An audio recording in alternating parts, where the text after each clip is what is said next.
to shake up some summertime cocktails on our stage.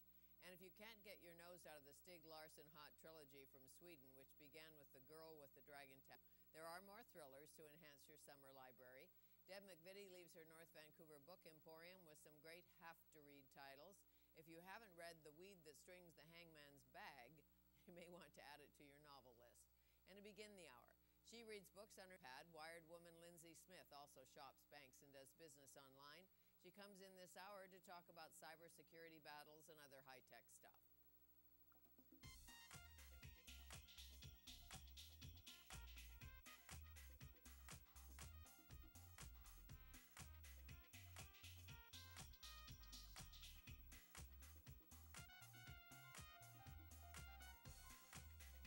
Once a month or so, techno diva Lindsay Smith comes into Studio 4 with the latest high-tech or the latest information that flows through her high-tech brain. She is the CEO of Massive Media, Inc. It is my pleasure to welcome Lindsay Smith back to Studio 4 to tell us more. Good morning, Fanny. Nice to see you. Nice to see you, too. So this big company, Massive Media, Inc., do you file your company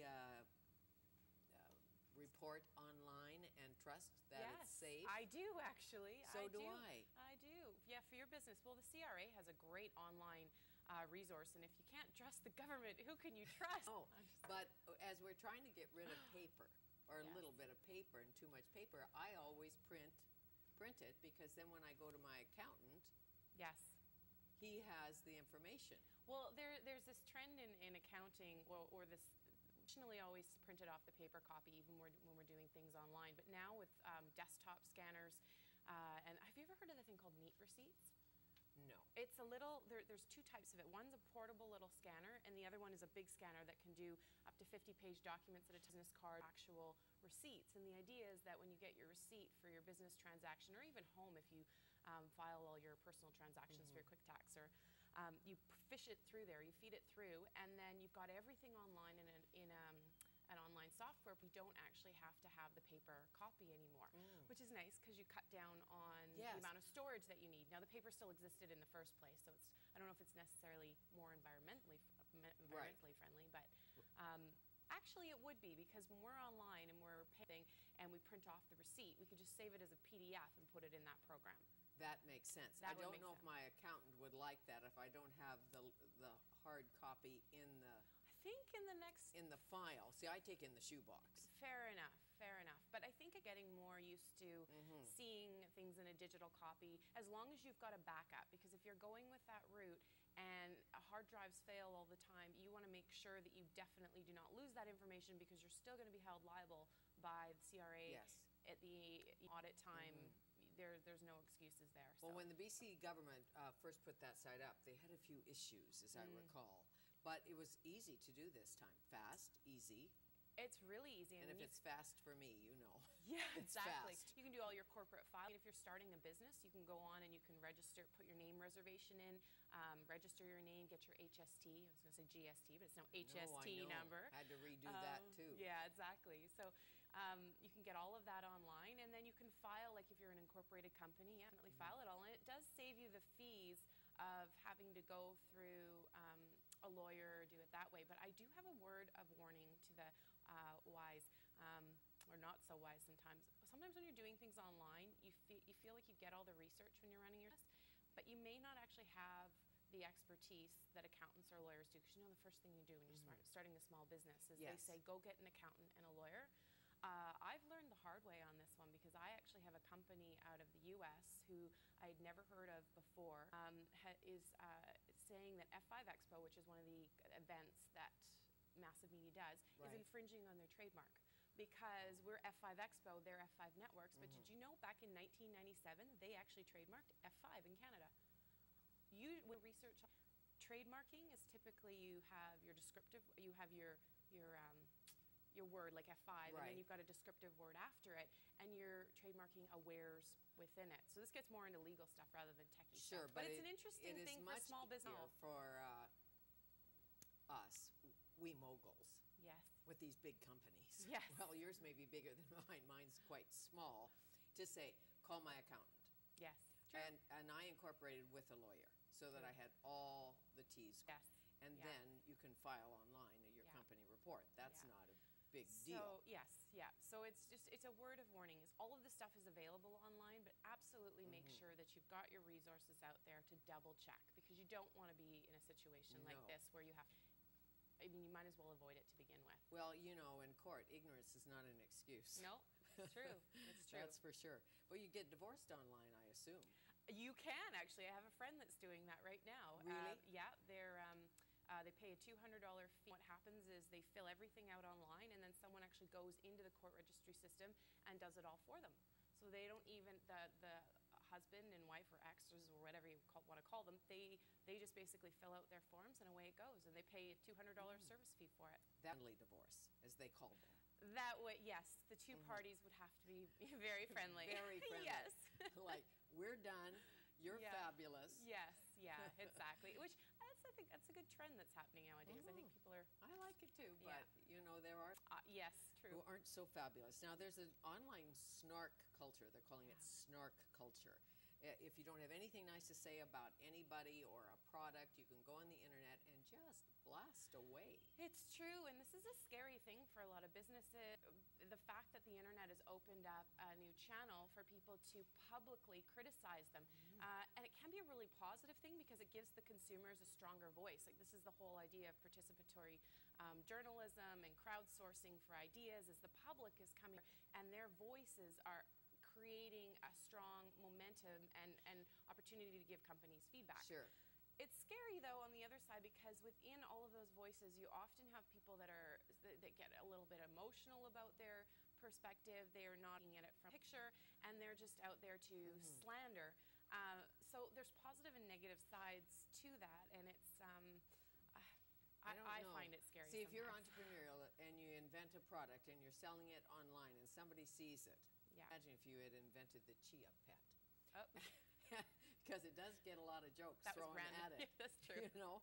And so now there's places where you can go online and say, if you want to see the worst earrings ever made, Yes. go to this site. Yeah. But that's, I guess, freedom. Yeah. Of course it is. And they say, you know, all PR is good PR. I mean, I tend to not entirely agree with that, but it does create awareness around something. And someone may say those are the worst earrings ever, and someone else may go, I love those, and they may never have heard of them before. Exactly. Plugged in world. There's Yeah. a site called regretsy.com. And apparently that mocks like kind of head scratching items that you think, What were you who would thinking when you want made that? that? Yeah. You know, who needs a putter that looks like a bagel? Right. Well, It's kind of an interesting golfers thing. A have guy would bought. stand out, or woman. golfers have bought putters that have bagels. Some people just Sized. love their bagels. I know, it's true. So, what don't you do online? You bank. Everything. I don't know how to answer that because my entire life would be thrown away. You know, what do? We bank. We do grocery shopping. You grocery shop online? I don't anymore, but You there can. was this. You can, and there was this fantastic site company that I don't think it was popular enough, so they're not around anymore. But I just loved it. It was so much fun. All the aisles were online, and you just go into your fruits and Also virtual section. shopping. Oh, it was great. So great. So you can do that. You can rent your videos online, like I have Apple TV, or you could. Have you ever heard of Zip.ca? I think they're owned by Future Shop. They basically you go in, you rent your DVD, and they'll mail it to you, and you keep it for as long as you want. And they mail it. It's like Netflix in the U.S. Sure. So you can do that. Like we talked about, you can file your corporate tax. I don't know, it's just everything.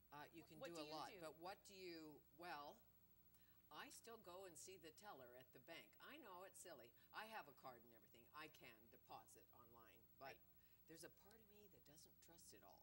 If someone says, send me your, I'm thinking, not sure. Yeah, And I have the little special dot on the credit card.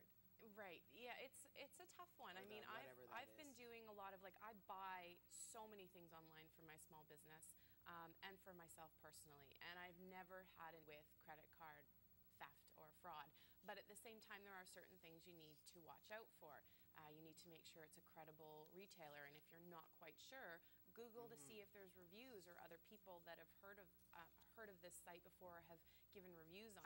You could also call them directly if there's a phone number online just to make sure. So when there's a Visa transaction fraud or an American Express fraud, who's doing it? What's going wrong, or do you know?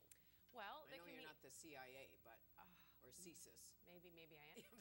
Maybe this is my cover, and I've just blown it. That's it, No. Lindsay.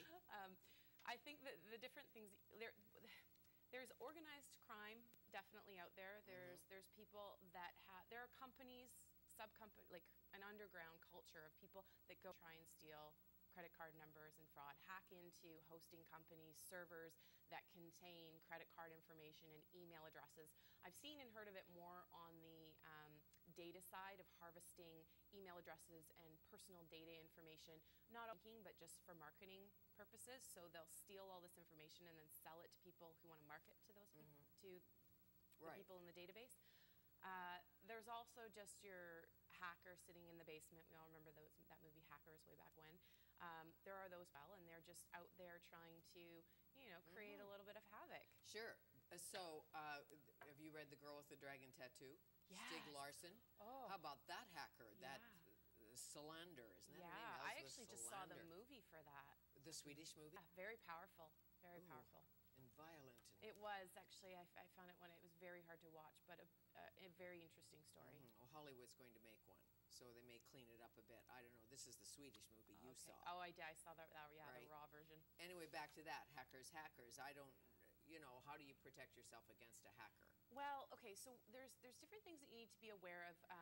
Phishing sites and phishing emails are something we should talk about, and that's phishing, not phishing like woohoo. Right. The phishing emails and websites they basically come into your inbox, or they're a website online, and they look just like, let's use CIBC for example. They look like the CIBC bank, and you'll get an email that looks like it's from CIBC, and it's like, hey, Franny, would you, or Franny, would you? Well, they might say that's the first sign they don't know. This is true, actually. That's a really good point. Is there may be spelling errors or typos or weird things in there. I mean, when they call on the phone and say, "Is this Mrs. Keifer?" Yeah, exactly. And you're like, not my best friend. Well, this is true. So anyway, they'll send email, and then they'll say, could you please log in and verify your account information? Well, the bank will never, ever ask you or contact you and ask for your account information. They can also, it's not always a bank. It could be a Twitter had, or someone mocked a whole Twitter saying, hey, you have a notice from this friend who wants you to download this link. So it was like me going, hey, Linz wants you to check this out. And then when you clicked on it, it actually took you to the Twitter page and it wanted you to log in. Well, what they were doing was they were trying to get people's Twitter usernames and logins so that they could hack accounts and impersonate people.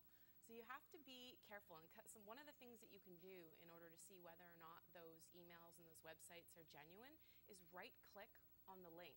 And you'll actually see when you right-click, you can view the link source or where it's going to go.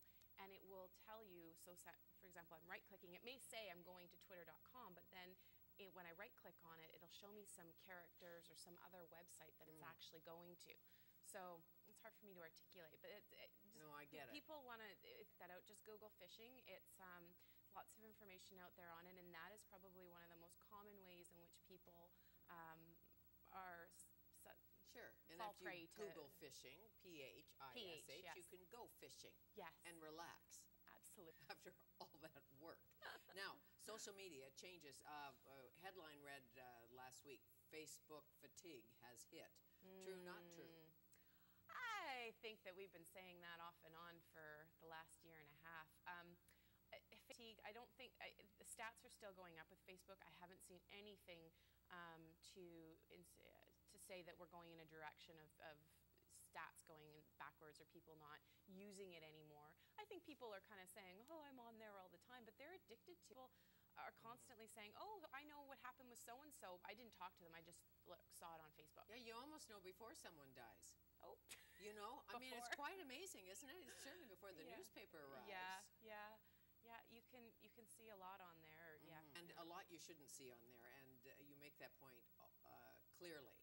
If you're at a party smoking pot, doing whatever you're doing, you're doing something illegal, or you're just drinking and flat out on the floor later, don't post it.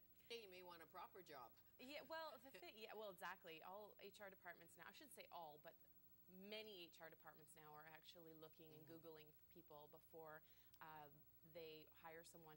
What's interesting, though, is that people that are applying for jobs are Googling their potential employer or boss as well. So you got to look at it from the other side, because if you want to, it's a really strong candidate and someone who takes their job and their career very seriously, you want to attract those people. And if you're the one in the senior position, make sure that you're not caught that way either. No, that's true. You gotta, and anybody who goes for a job interview should always do research. You should know something about the company, and it really helps if you know something about the person who's going to interview absolutely. you, and then they know you've done your research and they're impressed. Yeah. How it works. Yeah, yes, absolutely. And LinkedIn is a great site for that, because it's all based on job resume and LinkedIn.